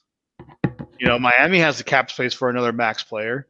New York has the cap space for 5 max players, right? So these teams have money. Like, why would you stay in Milwaukee and not go to Miami, bro? Like, look at them though. They've won this season. Yeah, they're the number 1 team in the league. Dude, yeah, but you take Giannis off that squad. What happens? They're And still you put him on the Knicks, and you think he's gonna be like? Oh, what about that much Miami? What better? about Miami? dude. Yeah, but then I don't know. It's not his team anymore. It's the Miami team. Nah, it's definitely his team. I mean, he's the best player, but Miami plays a different style. They share the ball more. They're way more defensive oriented. And you don't They're think not Giannis would necessarily strive in oriented. that? But, say what? And you don't think Giannis would love that? I think so, bro. I just don't see him staying with the Bucks. Do I immediately think that Giannis and Jimmy Butler are compatible personalities? They don't really seem like it to me. They seem like two very strong alphas, and I don't think that always ends well. Right. It'll be interesting. That's what I'm saying. Like, it's just about like the paradigm, the model, however you want to say it, of each of like where the NBA is going. Like with the Warriors and Durant, and you know, I love all those guys, but Durant was clearly the best. And then there was like the second cut underneath, right? Curry, Thompson, Dre. Then the supporting cast underneath them, right? In Milwaukee right now, they have the same thing where it's like Giannis and then the supporting cast and Middleton and who else is even there? George Hill, and they're really deep. They have a lot of depth. They're not star power oriented. Right. But I think the bigger threat to any of those teams is kind of the CP3 James Harden thing that happened in Houston, where they're just very ball dominant. They run out of there's not enough ball to go around because both guys love to just air out or dribble the air out of the ball, and that causes friction. I don't think a guy. I think Giannis. If Giannis stayed in Milwaukee and the similar supporting cast stayed as well, I think there could be another star, kind of like cut from the PG-13 cloth, that would be willing to sacrifice kind of having the ball in his hands all the time in order to win. So I think that's if we go back to potential teams, I think there's a team that would make the Suns an interesting team or fun team to watch, right? Let's say Portland did move forward with trading McCollum to the Suns, and one of the players that they're really pursuing in the offseason is Chris Paul. So if they get Paul, McCollum, and Booker and pair them three with Ayton, that's an interesting team. I don't think there's enough money there, dude. I think the cap you're capped. Booker's on a max. McCollum is a huge deal. And Ayton's on his rookie contract. Chris Paul can sign the vet, right? The veteran exception level deal. Wait, Chris Paul or Paul George? Sorry. Chris Paul, not Paul George. Oh. Wait, Chris Paul, Ayton, Booker, and McCollum. That's a lot of guards, man. Those are 30 small guards. Yeah. The Warriors kind of did it, no? I don't know about small, dude. Durant's like a fucking center, so. That's true. Anyway, I don't think Giannis is going to the Bucks. I think he's going to the Warriors. I think we're going to smash the next 7 years. Just saying. Let's run it back, baby. Let's wrap there. Yeah. Hey man, this was fun. I had a good time. Yeah, it was a good one. Yeah, that was good. No, it was really good. I gotta go to bed. I gotta get up and take my mom to work, so I gotta have the car at like fucking 6 a.m. No, for sure, man. Let's wrap. I like your notes though, Raj. Let's have someone like that we can look at. So come up with a couple of items for the next one. Just put them in that group text. I'll put them out on the paper here. Think about if we want to keep it on Wednesday, if we want to move it maybe to Thursday because we just had this one today. So just give some thought and give your input on the group text and take it from there. Sounds good. Sounds good. Yeah, that was fun. Okay. All right, fellas. It's been a pleasure. Have a good night. All right, guys. You too. Talk to you later. Bye-bye. Bye.